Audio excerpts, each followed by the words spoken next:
Günümüz arkeolojisinin en büyük silahı son model 21. yüzyıl teknolojisini alıp geçmişe bakabilmek. Ancak çoğu zaman teknoloji konusunda en donanımlı ekiplerin bile elleri boş kalabiliyor. Ancak geçmişte Mısır'ın Krallar Vadisi'nde geleneksel arkeologların kazma, kürek ve sabırdan başka bir şeyleri yoktu. İşte onlardan biri belki de antik Mısır arkeolojisinin en büyük keşfine imza atmıştı. Bu adam Howard Carter. Kendisi eski okul arkeolojisinin vücut bulmuş hali. Yıllar süren gayretli araştırmalardan sonra Kralların Vadisi'ni çevreleyen düzinelerce boş kraliyet mezarı arasında kapalı bir kapıyı açılan bir dizi merdiven ortaya çıkarttı. İşte bu belki de arkeoloji tarihindeki en önemli keşiflerden biri. Kral Tutankamon'un mezarı. Krallar Vadisi de diğer tüm mezar yerleri gibi eski zamanlarda soyulmuştu. Ama vadinin dibine gizlenmiş olan Tut'un mezarı bir şekilde binlerce yıldır unutulmuş ve sağlam vaziyette. Mezar adeta bir zaman kapsülü. Kesinlikle tüm malzeme en son mühürlendiği gibi kalmış. Ama bu sıradan bir zaman kapsülü değil. Birçoğu saf altından yapılmış binlerce eşya içerir. Toplu fiyat etiketini mi merak ediyorsunuz? Yaklaşık 1 milyar dolar değerinde olduğu söylense de aslında paha biçilmez. Bir erkek kralın öbür hayatı için ihtiyaç duyabileceği her şey var burada. Ancak içeriği ve gizemi emin olun çok daha ilginç. Mezar odasında yapılan ilk araştırmalar aslında gömünün alışılmadık koşullarda yapıldığını, işlerin pek de doğru gitmediğini göstermiş. Yani burada bir gizemimiz var. Kasım 2015'te Mısır hükümetinin yüksek teknoloji kullanımına izin vermesi sonucu mezar odasında taramalar yapılır. Kuzey duvarının arkasında başka bir kapı, mezarın içinde daha fazla oda olabileceği açıklanınca dünya bir anda çılgına döner. Basının ilgisi bir kez daha Tutankamon'a çevrilir. Ancak sonraki testler ve taramalar bu ilk sonuçları teyit etmekte başarısız olsa da Tut'un mezarına gösterilen yinelenen ilgi içeriğinin tamamen yeniden değerlendirilmesine yol açar. Tut'un mezarının içinde tasarımıyla ilgili çarpıcı bir şey fark ederler. Normalde bir erkek firavunun mezarına girdiğinizde alçalan geçitten aşağı indikten hemen sonra sola dönmeniz gerekir. Çünkü eski Mısır'da sol erkekliğin simgesiydi. Tut hanedanlığından her kralın mezarına girişin hemen sola dönüşü gerektirmesi çok önemliydi. Çünkü diğer tek sağa dönüş olan mezar bir kadın firavun olan Hatshepsut'un mezarındaydı. Öyleyse soru şu: Tutankamon'un orada işi ne? Arkeologlara göre Kral Tut'un mezarı aslında bir erkek için değil, bir kadın için tasarlanmış. Ayrıca mezarın iç mimarisi bir kadın varlığını ima eden tek ipucu da değil. Tut'un mumyalanmasında kullanılan nesnelere kadar mezardaki birçok eser aslında bir kadını tasvir eder nitelikte. Mısırlılar bir bedeni mumyalama sürecinde karaciğer ve akciğer gibi hayati iç organları çıkarır ve onları kapnutik kavanoz denilen kaplara koyarlardı. Ölümden sonraki hayatta ruhun vücudunun organlarını tanımasının şart olduğuna inanılırdı. Tutankamon'un hanedanlığında bu kavanozların kapaklarına merhumun portrelerini oydular. Bu kapnotik kavanozların tapalarındaki yüzlere dikkatlice bakarsanız portrenin Tutankamon'dan oldukça farklı olduğunu fark edeceksiniz. Sizce de kadınsı görünmüyorlar mı? Uzmanlar Tut'un kapnotik kavanozlarındaki kafaların erkekten çok kadın gibi özelliklere sahip olduğu konusunda hemfikir. Ayrıca bunlar bir kadın için yapılmış gibi görünen tek nesneler de değil. Tut'un hazinelerinin belki de en meşhuru ölüm maskesidir. Uzmanlara göre ölüm maskesi aslında bir kadına yönelikti. Normalde bir kralın maskesi aynı malzemelerden yapılır.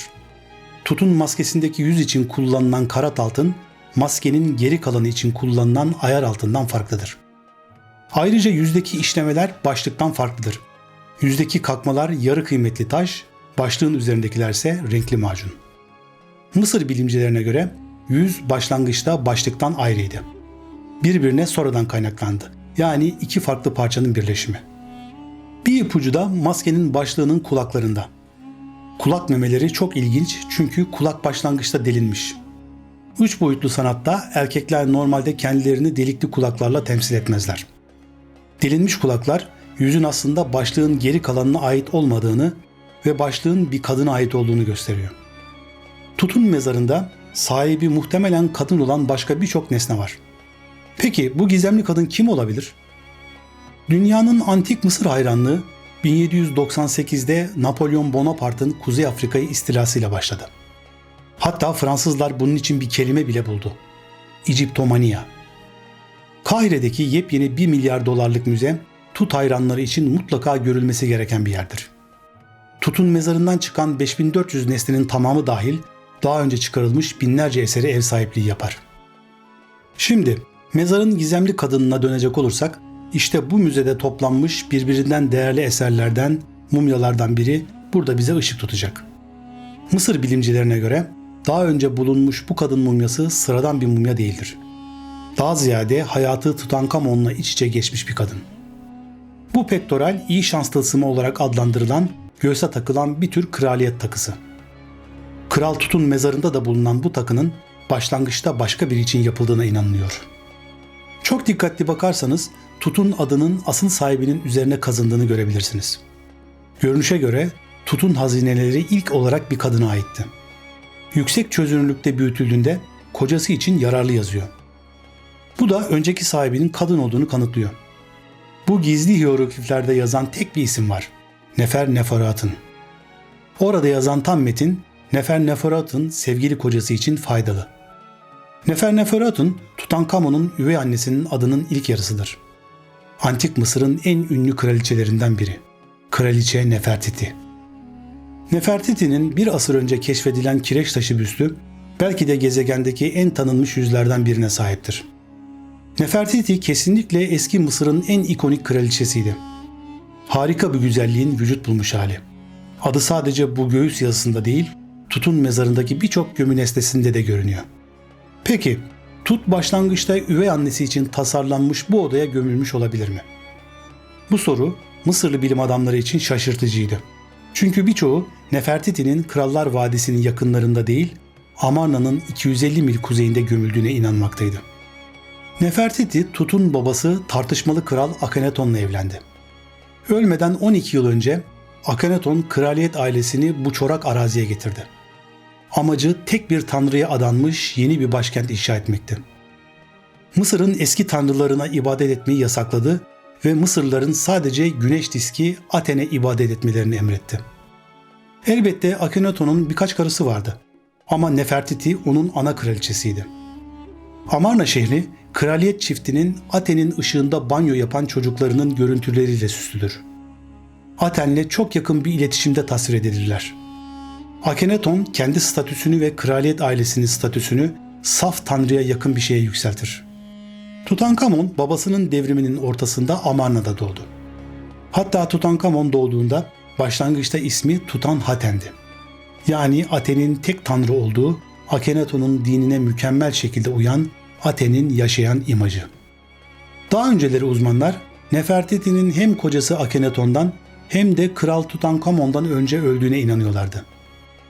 Nefertiti'nin Amarna'ya gömülmeyi planladığı açık. Şehir kurulduğunda kocası ve çocuklarıyla birlikte buraya gömülmesine karar verilmişti. Bu onun orijinal mezar odası. 1907'de keşfedilen, inşaatın ortasında terk edilmiş, bitmemiş bir mezar odası. Buranın onun için kullanılmadığı açık. Öyleyse burada gömülü değilse nerede? İşte bu önemli ipucu yine Kral Tut'un mezarında. Firavun Akhenaton ölmeden önceki yıllarda başka bir firavunla birlikte yönettiğini anlatan bu dekoratif ahşap şeritte. Burada Akhenaton'un bir kraliçeden fazlası olduğu, kocasının eş yöneticisi olarak hüküm sürdüğü gösteriliyor. Bir firavunun karısını eş yöneticisi yapmak son derece sıra dışıdır. Peki Akhenaton neden karısına böyle bir güç verdi? Uzmanlar Akhenaton'un başlattığı dini devrimin devam edeceğinden emin olmak için böyle yaptığına inanıyor. Çünkü ölmeden hemen önce varisi olan 9 yaşındaki Tut bu görevi yerine getirmek için çok gençti. Öldüğünde tahta yetişkin bir kral yoksa başkasının devrimini tersine çevireceğinden endişeliydi. Bu nedenle karısını oğulları adına devrimi sürdürmek için hayatta kalabilecek biri olarak seçti. Bu doğruysa Nefertiti önce kocasıyla sonra da üvey oğlu Tutankamon'la birlikte firavun olarak Mısır'ı yönetti demektir. Ancak Akhenaton öldükten sonra işlerin pek de onun istediği gibi gitmediği ortada. Akhenaton 3000 yıllık dinin kesinliklerini ortadan kaldırarak insanları üzmüş, ayrıca tapınaktaki kaynakları da çekerek tüm din adamlarını karşısına almıştı. Bütün bunlar temelde Mısır halkının inandığı her şeye karşıydı. Bu şartlarda Tutankamon ve Nefertiti hanedanlığının ayakta kalması da çok zordu. Ama yine de bir şekilde iktidarda kaldılar. Peki bunu nasıl başardılar? İpucu yine mezar odasında, bu tahtta. Bu meşhur yaldızlı sandalye inanılmaz güzellikte ama aynı zamanda da son derece ilginç. Çünkü kartuşta Tutanhaten yazıyor. Tutanhaten, daha önce de konuştuğumuz gibi Tut'un orijinal adıdır. Babası bu adı Aten onuruna ona vermişti. Bütün Mısırlıların tapmasını istediği tek tanrıya. Ama buradaki koltuğun arkasına bakarsanız Tutankamon yazıyor. Amun, yani Tut'un babasının yasaklamaya çalıştığı Mısır'ın eski tanrılarının en önemlisi. İsimdeki bu değişiklik iktidarda kalmak için Tutankamon'un eski tanrıları yeniden görevlendirdiğini gösteriyor. Aslında Akhenaton'un mezarındaki tahrip edilmiş bu oyma hikayeyi netleştiriyor. Burada kralın başının tamamen silindiğini görebilirsiniz. Peki Nefertiti ona yol gösterdi mi? Arkeologlar Nefertiti'nin çocuk kralın tahtının arkasındaki güç olduğuna inanıyor. Akhenaton öldükten sonra Nefertiti sadece Tutankamon'la birlikte ülkeyi yönetmedi. Aynı zamanda Amun ibadetini geri kazanmasına yardım etti. Günümüzde Nefertiti'nin Tutankamon'un biyolojik annesi olduğuna inanılıyor. 2010 yılında bilim adamları Tutankamon'un biyolojik ebeveynlerinin kim olduğunu doğrulamaya çalıştılar. Babası Akhenaton'un DNA'sını analiz ettiler ve aynı döneme ait bir kadın mumyasının DNA'sıyla karşılaştırdılar. Analizler Tutankamon'un babasının Akhenaton olduğunu zaten doğrulamıştı. Ayrıca bu kadın mumya da annesi olarak tanımlandı. Genetik olarak bu kadın Tutankamon'un annesi. Hatta daha da ilginci, DNA sonuçlarına göre bu kadın Akhenaton'un kız kardeşi. Dolayısıyla Tutankamon'un tam bir erkek kardeş kız kardeş evliliğinin çocuğu olduğunu söyleyebiliriz. Ancak kraliyet kardeşleri arasında evlilik eski Mısır'da yaygın olmasına rağmen Akhenaton'un evlenmesi ve kız kardeşinden çocuk sahibi olması hakkında hiçbir yazılı kanıt yoktur. Ama DNA kanıtları Nefertiti'nin Tut'un biyolojik annesi olduğunu ve bunun onun vücudu olduğunu gösteriyor. Akraba evliliklerinin hatta kardeş evliliklerinin elbette bir sonucu olacaktı. Tutankamon'un mumyasında yapılan incelemeler onun çok yoğun genetik hastalıklara maruz kaldığını gösteriyor. İskelet yapısı muhtemelen düzgün yürüyemeyen, hastalıklarla boğuşan bir kişiye işaret ediyor. Bu da onun neden bu kadar genç yaşta öldüğünü açıklar. Belki de bir suikaste kurban gitti. Elbette bunu bilemeyiz. Ama tüm bunlar Nefertiti için inşa edilmiş gibi görünen bir mezarın neden oğlu tarafından işgal edildiğini, Nefertiti için tasarlanan bu mezara neden bu kadar çok malla gömüldüğünü açıklayacaktır. Haftaya görüşmek üzere, hoşça kalın.